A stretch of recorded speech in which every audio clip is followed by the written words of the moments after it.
Satu jenis senyawa yang penting bagi manusia adalah air. Air penting bagi manusia karena manfaatnya yang begitu besar bagi kita. Misalnya, untuk minum, memasak, mandi, dan lainnya. Untungnya, air termasuk sumber daya alam yang dapat diperbaharui.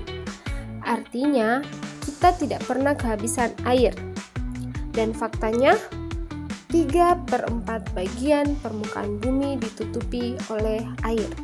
Ini berarti ada 336 juta mil kubik air di bumi, di mana 96,5% air sebagian besar berada di samudra. Banyak kan? Mengapa air selalu tersedia di bumi? Ini karena air mengalami siklus hidrologi. Nah, tahukah kalian apa itu siklus hidrologi dan bagaimana prosesnya?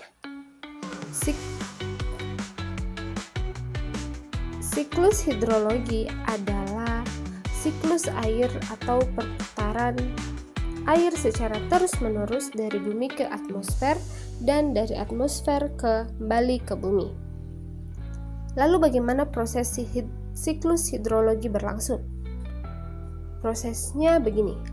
Awalnya, air laut mengalami penguapan karena panas matahari. Proses ini disebut dengan evaporasi.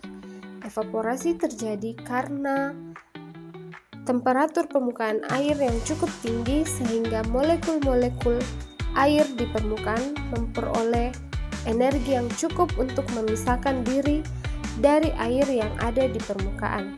Selain air laut, air yang berada pada tumbuh-tumbuhan juga ikut mengalami proses penguapan.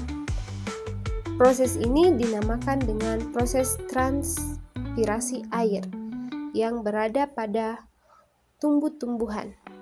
Ini berasal dari air tanah yang diserap oleh akar tumbuhan yang kemudian dialirkan melalui batang tumbuhan sampai ke permukaan daun dan menguap menuju atmosfer.